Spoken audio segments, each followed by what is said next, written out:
When is the best time to take your SAT and or ACT in order to best position yourself for admission to a selective college or university in the United States? That is what I'm going to be talking about today. My name is Craig Meister. I'm a college admissions coach. You can learn more about me and how you can work with me one-on-one throughout the entire college admissions process on my website, which is collegemeister.com. So it's 2024 when this video is being produced, but honestly, this video could very well stand the test of time because ultimately the advice I'm about to give is the same advice I've given for years. And in fact, it probably is more important this year than it has been in the most recent years because recently Dartmouth has decided it's going to be test required again, at least for the American applicants who are applying. And many international applicants will want to also take the SAT or ACT as well instead of having to do the other types of things that they would have to do in order to waive the SAT or ACT requirement. And I expect that other colleges that are highly selective, how many I don't know, but other colleges that are highly selective will join Dartmouth, will join MIT, Purdue, Georgetown, and others in terms of requiring yet again for most applicants, if not all applicants, an SAT or an ACT score in order to be considered for admission. So this advice is probably going to be heeded much more this year than it has been the last few years when we've lived in a very test optional world. So when should you take the SAT or ACT? Well, my very strong recommendation would be that you should plan that your 11th grade year in high school is the year in high school when you have a new part-time job. And that part-time job is prepping for and taking the SAT and or ACT. That's the prime time in which to best tackle this arduous task, frankly, because most students, even very strong students, would want to take the test at least a few times to make sure they're sitting on a test or sitting for a test that is the one that's going to let them put their best foot forward. And even though these are standardized tests, there are some tests that are just slightly easier or slightly harder than the test that was given the month before. So it's good to take the test 2 or 3 times in order to isolate for any variety or variation in the difficulty of questions on the math section versus the evidence-based reading or writing section, let's say on the SAT, or the English versus the reading versus the science versus the math section on the ACT. So you want to sit for the test a few times, but you also want to give yourself time to do something different between tests in order to come back stronger the second time or the third time than maybe you performed the first or the second time. And so in order to do that, you don't want to stack the tests back to back to back over 3 months. You want to spread them out over the course of one whole academic year, in my opinion. Why 11th grade year as opposed to 9th grade year? Well, or 10th grade year or 12th grade year? Well, let's talk about it. 9th grade year is a year in which many students will not have had the requisite math yet necessary to really perform well on either the SAT or the ACT. So the math on both of these tests really basically abuts trig. I mean, there's a little trig on them and everything below trig in terms of difficulty. So algebra, basic algebra, geometry, arithmetic, etc. And so many high school students, when they start in 9th grade, they're just starting geometry in some cases. Some are just starting algebra 1. So it makes no sense to tackle the SAT or ACT in 9th grade. 10th grade too, a lot of students are still getting their sea legs with math, and still their English is still developing too. I mean, I really don't go into English much on this video because the fact of the matter is they do a horrible job these days of teaching English to students all around the world. And so what I would argue basically is that just the longer you can wait to take the English sections or the reading sections of the SAT or ACT, it makes sense because you're developing skills at a much slower rate today than your predecessors were in the 80s or the 90s or earlier, when English instruction was far stronger in this world, and especially in the United States.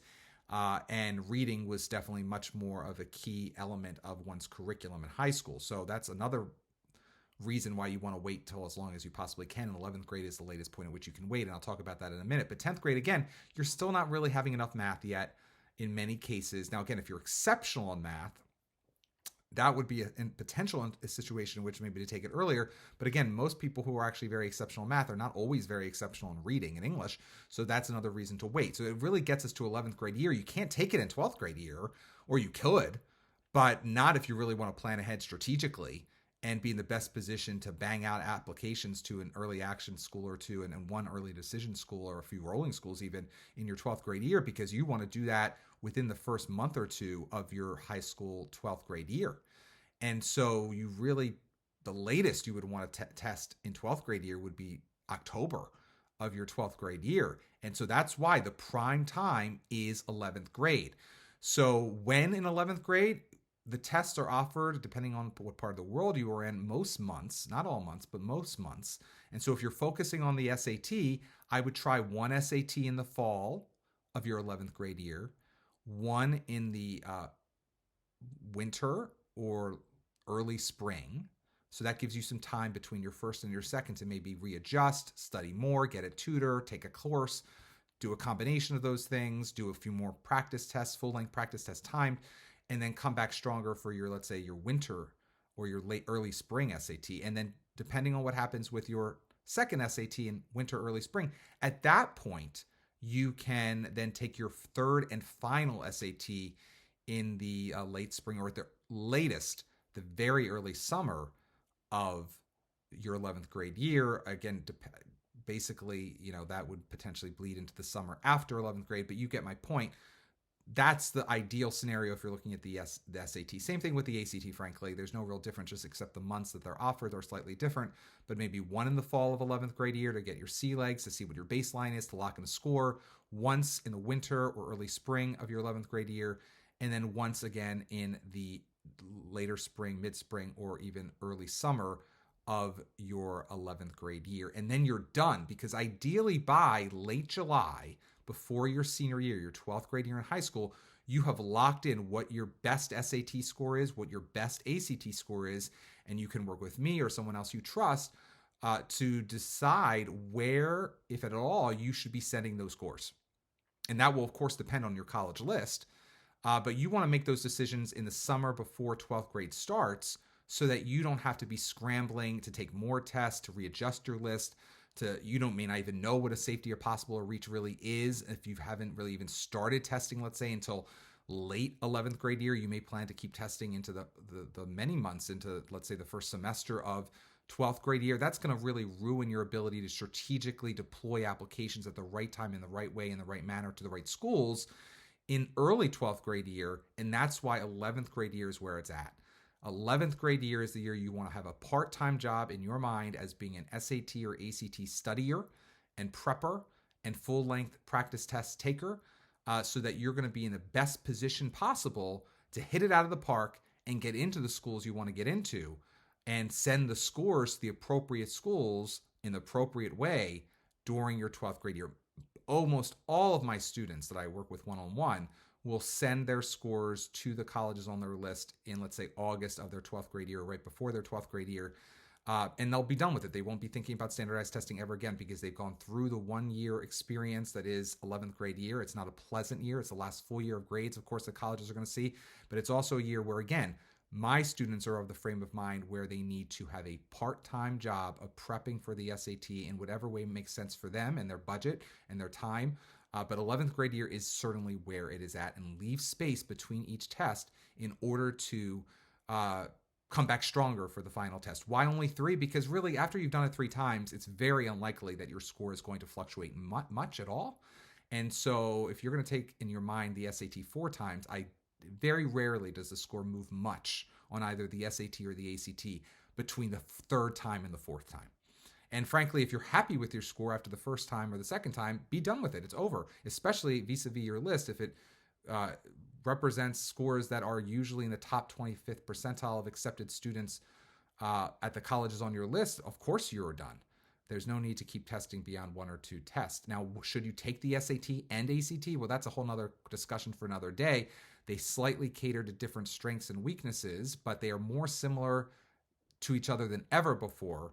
15 years ago, 20 years ago, they were quite disparate tests, but these tests are more similar to each other than ever before. So what I would recommend is, if you don't really want to prep for both tests, that you should take a full-length time practice test for each, score yourself at home, go to convertyourscore.org to compare what your score on one test is compared to the other test. And if there's a big disparity on your full-length time practice test that you took in one setting each, and then you scored yourself, if there's a big disparity, let's say you're scoring much better on, let's say, the ACT than the SAT, then maybe you should only focus on prep for the ACT, or vice versa. If you're scoring much better on the SAT practice full-length test at time that you took at home than you did on the ACT, then sure, just focus on the SAT. But sadly but surely, unfortunately, most students who do practice tests of both are in a situation where they're basically scoring the same on both, in which case I would normally recommend to try their hand on both tests for real, at least once each, before they decide if they want to just veer off and detour into just prepping for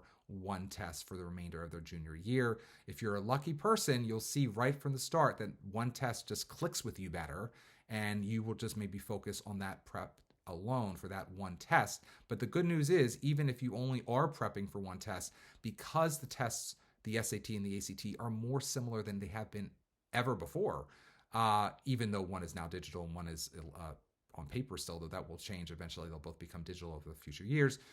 In terms of the content of the test, they're more similar than ever before.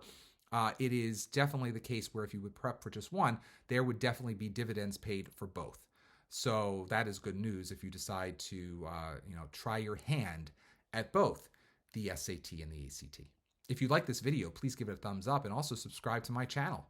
Again, my name is Craig Meister. I'm a college admissions coach. If you like this video, please go to my website and learn how you can work with me one-on-one. I'd love to do so. collegemeister.com. Until next time, stay safe, stay well, and most importantly, stay stress-free throughout the entire college admissions process.